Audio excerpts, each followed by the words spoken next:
दोस्तों, आज हम सीखेंगे गुडविल निकालने की तीसरी विधि, भारित औसत लाभ विधि। यह विधि तब इस्तेमाल होती है जब लाभ में लगातार बढ़ोतरी हो रही हो। मान लो एक दुकान के लाभ पिछले 3 साल में पहले साल 1 लाख, दूसरे 1.2 लाख, तीसरे 1.5 लाख। लाभ बढ़ रहा है तो नए साल का लाभ ज्यादा इंपॉर्टेंट होगा। भारित औसत लाभ निकालने का फॉर्मूला, कुल भारित लाभ को कुल भार से भाग दो, यानी weighted average profit sum of weighted profits sum of weights. उदाहरण, 3 साल के लाभ 1 लाख, 1.2 लाख, 1.5 लाख हैं। भार देंगे 1, 2 और 3।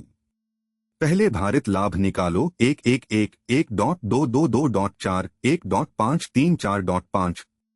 कुल भारित लाभ 1 + 2.4 + 4.5 7.9 लाख।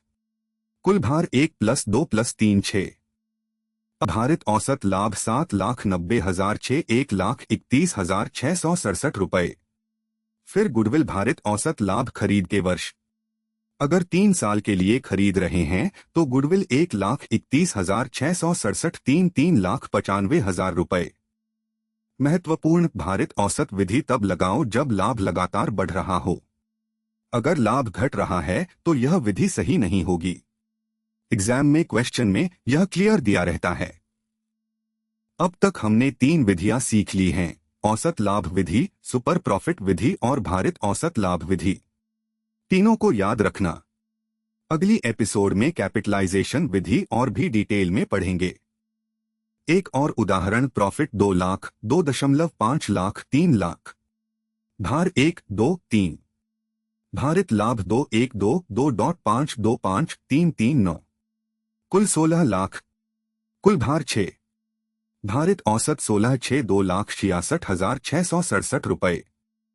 गुडविल 2,66,667 3,8 लाख रुपए। देखो कैसे भारित औसत लाभ विधि से ज्यादा सटीक गुडविल निकलती है जब लाभ बढ़ रहा हो।